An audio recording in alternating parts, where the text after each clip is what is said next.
کیونکہ اب تو تم ارسل کی تعریف کیا کرو گی۔ اپنے سوال کے جواب وہ خود سے ہی اخذ کر گیا تھا۔ تم ہمیشہ کی طرح پیاری لگ رہی ہو آج بھی۔ اس نے دل سے تعریف کی تھی جس پر وہ لب دبا کر رہ گئی۔ یہ تو کہیے اس خطا کی سزا کیا ہے؟ میں جو کہہ دوں آپ پر مرتا ہوں میں۔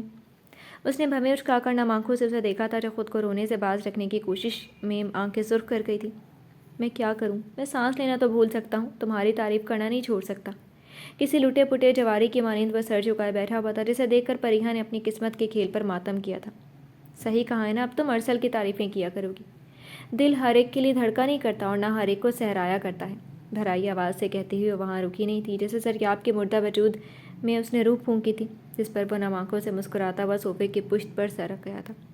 ارسل فاروق، اس جنگ میں چال بھی میری اور بساط بھی۔ کام ڈاؤن سٹارٹ کر لو۔ آنکھیں بند کیے وہ اپنے دماغ میں گردش کرتے خرافات کو ترمیم دینے میں کامیاب ہوا تھا۔ جی تو فرینڈز، کیسی لگی آپ کو آج کے ایپیسوڈ؟ کمنٹ سیکشن میں ضرور بتائیے گا۔ پھر حاضر ہوں گے ناول کے نیکسٹ ایپیسوڈ کے ساتھ۔ تب تک کے لیے اجازت دیجیے۔ شکریہ۔ اللہ حافظ۔